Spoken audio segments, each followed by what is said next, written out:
আমরা এটা দেখি যে সব ধর্মগ্রন্থেই কিছু না কিছু অবিশ্বাস্য গল্প থাকে।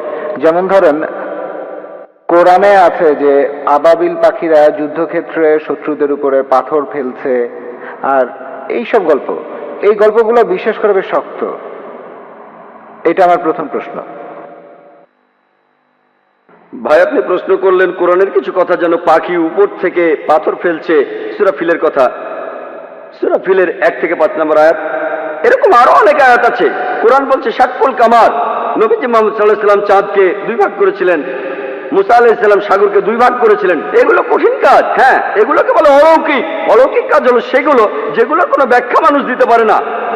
মানুষের পক্ষে চাঁদকে 2 ভাগ করে ফেলা এটা অসম্ভব। আবার কোনো মানুষ সাগরকে 2 ভাগ করে ফেলবে, তার মধ্যে রাস্তা থাকবে, এটাও অসম্ভব। তাহলে এগুলোকে বলা হয় অলৌকিক। শুধুমাত্র ঈশ্বরই এটা পারেন, আপনি আমি পারবো না। আমরা এই কাজের ব্যাখ্যা দিতে পারবো না। আমরা শুধু একটা উপায় এটা প্রমাণ করতে পারি, যদি সেই সময়ে ফিরে যায়।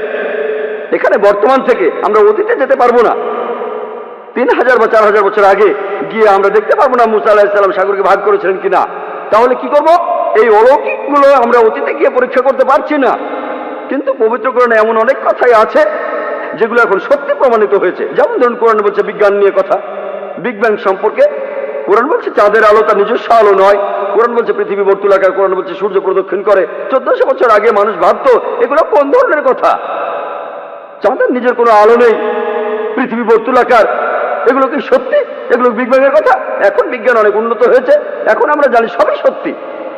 তবে অতীতে কি হয়েছে জানার জন্য অতীতে যেতে পারবো না। আমার যুক্তি বলে কোরআনে যে কথাগুলো আছে কিছু পরীক্ষা করা যায়, কিছু পরীক্ষা করা যাবে না। আমরা অতীতে যেতে পারবো না, তাহলে এই ব্যাপারগুলো কিছুটা অপরিষ্কার। আমরা বর্তমানে যেগুলো পরীক্ষা করতে পারি সেই কথাগুলোর মধ্যে যা কিছু পরীক্ষা করতে পারি, ধরেন 80% চেক করতে পারি। আমার যুক্তি বলে 80% কোরআনে যে কথাগুলো আছে পরীক্ষা করতে পারি, সেগুলো একেবারে 100% সঠিক। যেগুলো আমরা চেক করতে পারি তার মধ্যে 1%ও ভুল নেই। যদি বলেন এমন ঘটনা ঘটেনি, শুধু অতীতে গেলেই সেটা প্রমাণ করতে পারবেন। যদি কোরআন বলে মুসা নবী সমুদ্রকে 2 ভাগ করেছিলেন, এটা ভুল, সেটা প্রমাণ করতে পারবেন না, সঠিকও প্রমাণ করতে পারবেন না।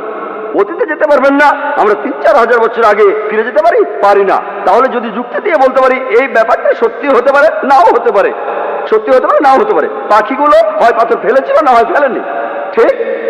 আমরা বলতে পারি ব্যাপারটা পরিষ্কার না। যদি পারমাণবিক বোমার কথা বলতেন 1000 বছর আগে, তারা কি বিশ্বাস করতো? বিশ্বাস করতো? তারা বলতো পাগলের প্রলাপ, ঠিক না ভুল? কিন্তু এখন তো আমরা বিশ্বাস করি, কারণ বিজ্ঞান উন্নত হয়েছে। এখন দেখি পারমাণবিক বোমা, আণবিক বোমা। তাহলে পাখিরা পাথর ফেলছে, এতে সমস্যা কোথায়? এটা খুব সোজা। পারমাণবিক বোমা আরো কঠিন। তাহলে বুঝতে পারছেন আমরা অতীতে যেতে পারবো না। আমার যুক্তি বলে যেগুলো আজকে পরীক্ষা করতে পারি, কোরআনের যে বিষয়গুলো ভালোভাবে দেখতে পারি, সেগুলোর মধ্যে পুরো 100% সত্যি বলে প্রমাণিত হয়েছে। 20% আমরা পরীক্ষা করতে পারবো না, কারণ অতীতে যেতে পারবো না, ভবিষ্যতে যেতে পারি না। বেহেশত আর দোজখের অস্তিত্ব বৈজ্ঞানিকভাবে প্রমাণ করতে পারবো না। হয়তো বলবেন যে ভাই জাকির, আপনি একজন ডাক্তার, কিভাবে বেহেশত দোজখ বিশ্বাস করেন? আমি বলি এটা 20% অস্বচ্ছ অংশের কথা। আমার যুক্তি বলে যখন 80% কোরআনের যতখানি আমরা চেক করতে পারি এগুলো 100% সত্যি বলে প্রমাণিত হয়েছে, সেখানে 0.1%ও ভুল নেই। আমার যুক্তি বলে এই 20%ও ইনশাআল্লাহ আল্লাহ চাইলে সেটাও সত্যি প্রমাণিত হবে। হয়তো ভবিষ্যতে বিজ্ঞান উন্নত হবে, 20 বছর 50 বছর পরে আমরা পরকালের জীবন সম্পর্কে জানতে পারবো, আমরা বেহেশত দোজখ সম্পর্কে জানতে পারবো। আমার যুক্তি বলে এটা যুক্তিপূর্ণ বিশ্বাস যে কোরআনের 0.00001%ও ভুল প্রমাণিত হয়নি। 80% একেবারে পুরোটাই সত্যি। তাই আমার যুক্তি বলে যে ইনশাআল্লাহ বাকি 20% যেটা চেক করা যাচ্ছে না, অতীতে ফিরে গিয়ে বা ভবিষ্যতে গিয়ে ইনশাআল্লাহ সেগুলো সত্যি হবে। আশা করি উত্তরটা পেয়েছেন।